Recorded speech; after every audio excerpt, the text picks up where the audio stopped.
Pozdravljeni! V ponedeljkih po dirki za veliko nagrado Formule 1 vidimo lahko v raznih medijih kar nekaj različnih analiz, kjer mnogi strokovnjaki razglabljajo, kaj se je pravzaprav zgodilo na dirki in kaj ne. In seveda tudi po veliki nagradi Španije ni bilo nič drugače. A tokrat bi rad predstavil mnenje nekoga, ki je po mojem osebnem mnenju izjemen.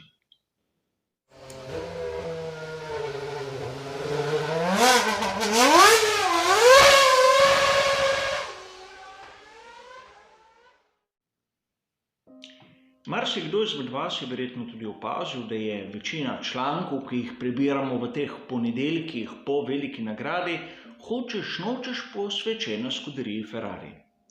Marsikateri navdušenec in tudi navijač skuderije Ferrari je po mojem mnenju že sit vsega tega dogajanja in razpravljanja o tem, kaj pravzaprav ne deluje v skuderiji Ferrari. A danes resno bi prosil za minuto potrpljenja, kajti mnenje, katerega bom predstavil, mislim, da je vredno poslušanja. Zasledil sem ga na znanem blogu Lea Turinija in najprej je treba razjasniti dve zadevi okrog Lea. Najprej, Leo Turini je goreč navijač Ferrarija, tega nikoli ni skrival. In druga zadeva, Leo Turini ima izrazito poetsko žilico. Njegove bloge je treba brati od začetka do konca. Po možnosti v originalnem jeziku, kajti ukolikor beremo kak prevod njegovega stavka, kateri je vzet ven iz koncepta, bo na koncu lahko prišlo do tega, da bo pomenilo nekaj, kar sam Leo Turini sploh ni hotel povedati. A pustimo sedaj to pri strani. Po dirki za veliko nagrado Španije je bil Leo Turini izjemno razočaran. V svojem blogu je napisal celo to, da pri Ferrariju niso bili sposobni niti prav napovedati vremena. Namreč v zadnjih fazah dirke so pravili, da bo deževalo. A pustimo sedaj to. Sredi vsega razočaranja je Leo Turini vzel svoj mobilni telefon, pobrskal po svojih telefonskih številkah in izbral tisto, nad katero je bilo ime Mauro Forghieri. In Mauro Forghieri je po mojem osebnem mnenju eden izmed tistega ducata najboljših inženirjev vseh časov v Formuli 1, legenda skuderije Ferrari. O njem sem napravil življenjepis, kogar zanima, dobil vse tiste bližnjice kot ponavadi v opisu, a njegovo mnenje je zame kot ljubitelja Formule 1 zmeraj vredno poslušanja in nekako neprecenljivo. Ko ga je Leo Turini začel spraševati, kaj si pravzaprav misli o dogajanju okrog skuderije Ferrari, je Mauro Forghieri začel s temi besedami. Namreč v zgodovini Ferrarija smo že dostikrat videli podobno situacijo, kot smo ji priča danes. In pravi navijači, tisti, ki že dolga leta spremljajo skuderijo, vejo, da ljudje v Ferrariju nikoli niso vrgli puške v koruzo. A to ni nobeno opravičilo, zaradi tega se nihče ne počuti bolje.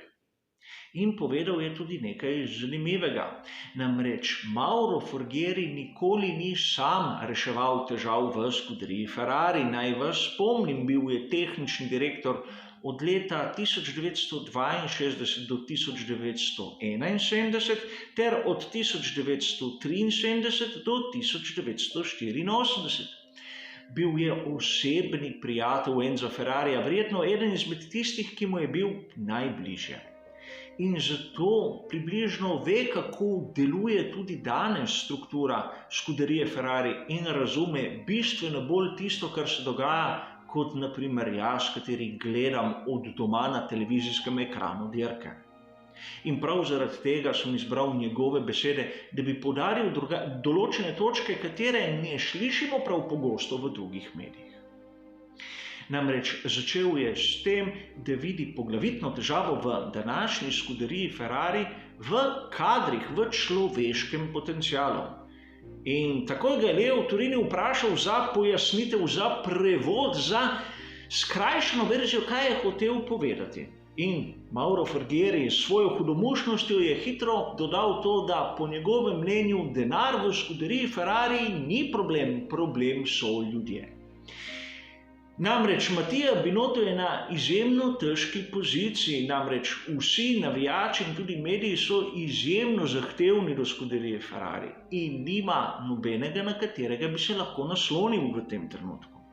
In tu bi rad sam nekaj dodal, skozi zgodovino Scuderie Ferrari smo videli obilico tehničnih in obilico športnih direktorjev ter obilico direktorjev celotne ekipe. A zanimivo je dejstvo, da kot tehnični direktor je bil zmeraj strokovnjak, zmeraj inženir ali tisti, ki se je ukvarjal naprimer z aerodinamiko ali oni, ki je prihajal iz oddelka motoristov. Ponavadi športni direktor je bil nekdo, kateri je imel rad dirke, a se ni bavil praktično stroko. Bili so naprimer pravniki, ekonomisti, družboslovci in tako naprej, po izobrazbi seveda. In ponavadi direktor ekipe je zrastel iz športnega in ne tehničnega direktorja. Če se spomnimo zgodbe o Mattii Binottu, so mu na začetku zmeraj vsi pravili, kako spominja na Maura Forghierija, o katerem je govor danes, in kako dober inženir je. In sedaj Mauro Forghieri pravi, kako Mattia Binotto kot dober inženir rabi pomoč drugih inženirjev, na katere bi se lahko naslonil. No, tu se ne strinjam z njim, kajti rabi nekega menadžerja, nekoga, ki mu bo pomagal voditi ekipo. A treba je poudariti nekaj. Da tako Leo Turini kot Mauro Forghieri znata izjemno pretehtati besede in sta izjemno diplomatska. Ne eden, ne drugi nista poudarila dejstva, da so šteti dnevi verjetno Mattie Binotto kot vodje ekipe. Kajti oba dobro vesta, da nimajo ustrezne kadrovske zamenjave za Binotta sedaj v tem trenutku pri Scuderii Ferrari. Zato sta verjetno povedala to dejstvo, katero sem vam obnovil v prejšnjih stavkih.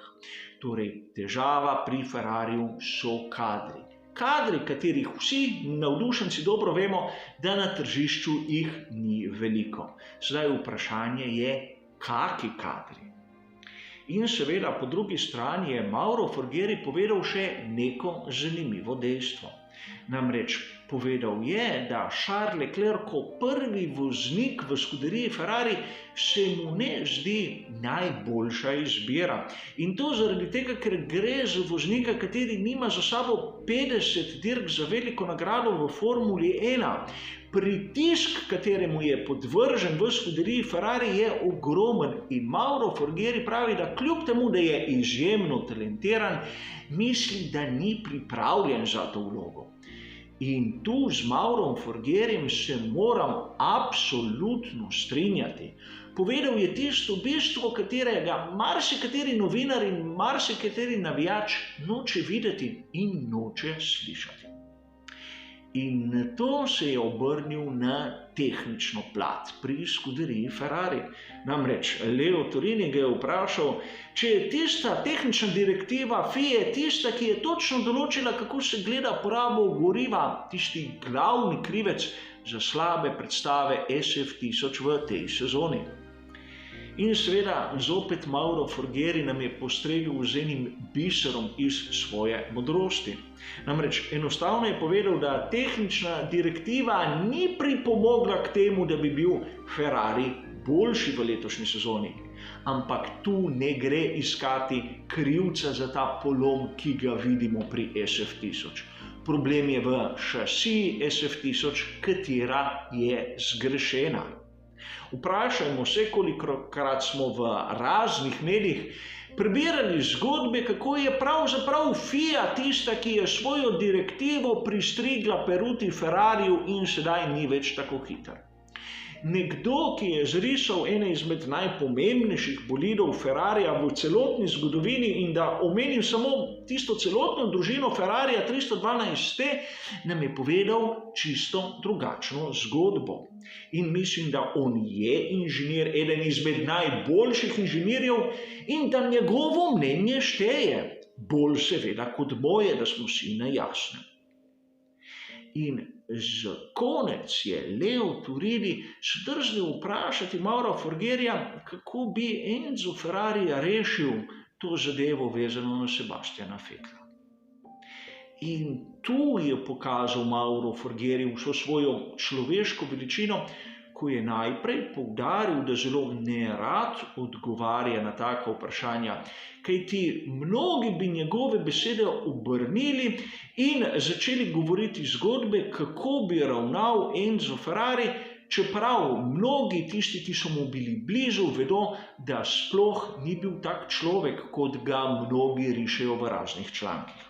A povedal je nekaj, da v vsakem primeru bi ravnal s Sebastianom Vettelom bolj dostojanstveno, kot so ravnali tisti odgovorni v skuderiji Ferrari na začetku tega čudnega leta, te čudne sezone 2020. Od njega bi se poslovil z večjim dostojanstvom. In tudi ta stavek mi je dal precej misliti, kakšne so težave v današnji skuderiji Ferrari, in če jih pove nekdo, kot je Mauro Forgeri, mislim, da jih moramo vsi mi navdušenci in tudi navijači prisluhniti. Toliko o tem. Hvala za vašo pozornost in nasvidenje.